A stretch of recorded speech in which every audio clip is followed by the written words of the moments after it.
Welcome back, my math monitor kids, and here actually we are continuing from part 4 polynomial B. We are continuing on that. I didn't mean to make this video. Accidentally my video stopped in the previous one, so I'm continuing on that. We are doing more on the differences of squares. So how can I do the difference of squares here? What is the rule? If you have seen my previous video, the rule is you have to first check for the GCF. What is the GCF here? There is 2 and there is y. So you can take out 2 and y as the GCF. So if you take out 2 and y as the GCF, what you are going to get? 2 is gone, one of the y is gone. So y cube is left minus this 2 is gone and that y is gone. So it is this.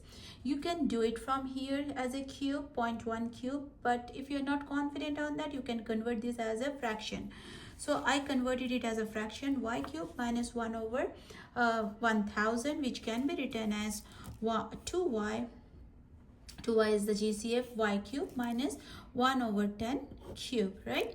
So let's do, you can check my previous video to see the formulas and how we have started. This is just the continue of that video. So 2y, we will do the difference of cube. What is the difference of cube? Y minus 1 over 10 y square plus 1 over 10y plus 1 over 10 square.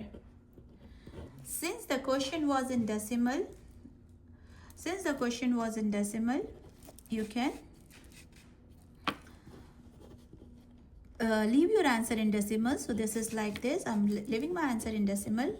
So 0.1y plus 0.01. That's it. Next is this question. Looks easy. This is in this format. So it is already in that format. You can write it as y cube plus 3 over 10 whole cube. Since the question is in this format, we'll leave our answer in that format, which is sum of cube. Sum of cube goes like this. The second term will be subtraction minus 3 over 10y plus 3 square 9 over 100. If you want to leave your answer in decimal, yes, you can. That should be considered as the right answer. But mostly if the question is in that format, you are expected to write the answer in that format. Okay. I'll take a different question later on. Now the next part was grouping. Grouping you might have done in earlier math, 7th grade, 8th grade, earlier lower grade math. So I'm just reviewing this first question as grouping, then we'll do the advanced grouping. So like if there are 4 terms, take the common out of this, take the GCF out of this 2, which is x squared, x minus 1, take 2, x minus 1. Now there are 2 terms. If you guys remember from my first video on polynomial, how to figure out term, by that plus and minus sign will separate the term. So this is whole one term, this is whole one term. In this both the term, this thing is common, so you can take out that out as a GCF. So it is x minus 1, and what is left here, x squared plus 2. So this is called grouping from your previous classes, earlier classes. So let's do one more GCF from your earlier class like this. What is GCF here? X I can see. So it will be 3x minus y. What is GCF here? There is negative also common in both of them. And z. So 3x. Since the minus is out, what will I have? Did I put minus? Am I not supposed to have a plus in this? Oh yes, I think I made a mistake in the question while writing. It should be plus. Okay, if you take out the negative sign is outside, so it will be 3x plus y. So the question, what you have common here, 3x plus y, and what you are left with, x minus z. So this is how we do grouping. Let's do some challenging groupings using difference of squares or cubes. Okay, if you have a question like this, and if you observe, if you take out the x from this 2, what you left with? You left with x plus 2y. If you have observed, when I'm grouping, I must have the same term on both the sides, both the same factor on both the terms. Here, there is nothing common, so something is wrong here. What is wrong here? In my part 1a, you will see I have explained the completing square. You can check that video. This is a perfect square, not completing square, sorry, perfect square. This is the perfect square. Whose square is this? X.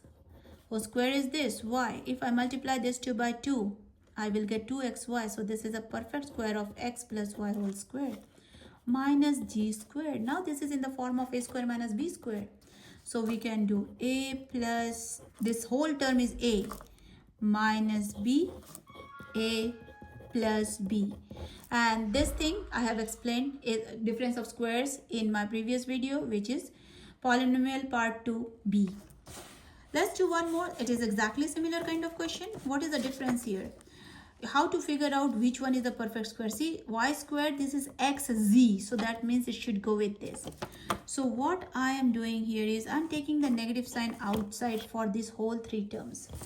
What will happen? Sorry, I didn't know that this was not visible. So whole three terms, I have taken this negative sign out. X squared, if you see xz, that's why I have picked that these three terms should be one term. So this, since I took out the negative sign, it will be this. This sign will become negative, opposite sign, and this sign will become positive. Now see.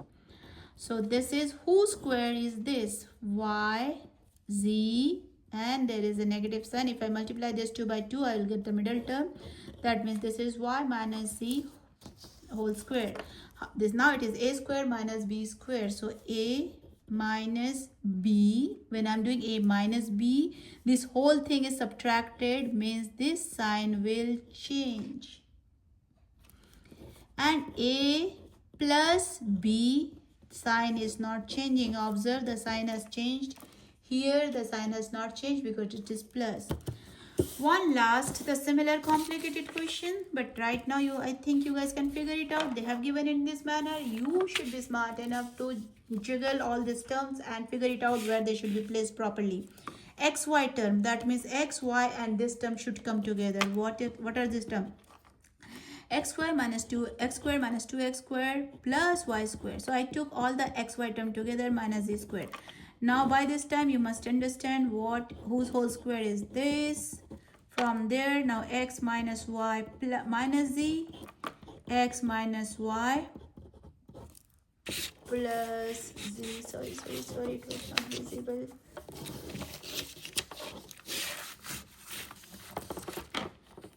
So this is, I took this and this together, minus z square. This is the whole square of x minus y whole square minus z square. So a square minus b square, a minus b, x minus y minus z, a plus b, x minus y plus c.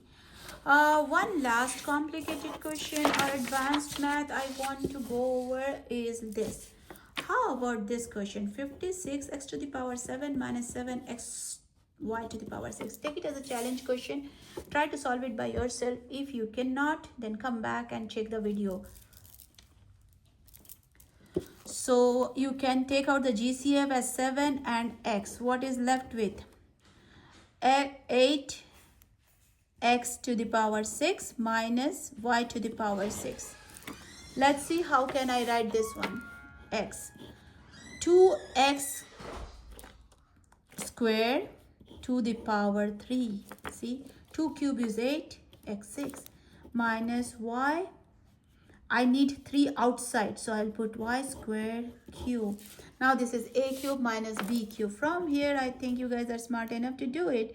So which is 2x square a minus b, a square, which is, now this is a square. I'm using the formula for a minus b, a cube minus b cube.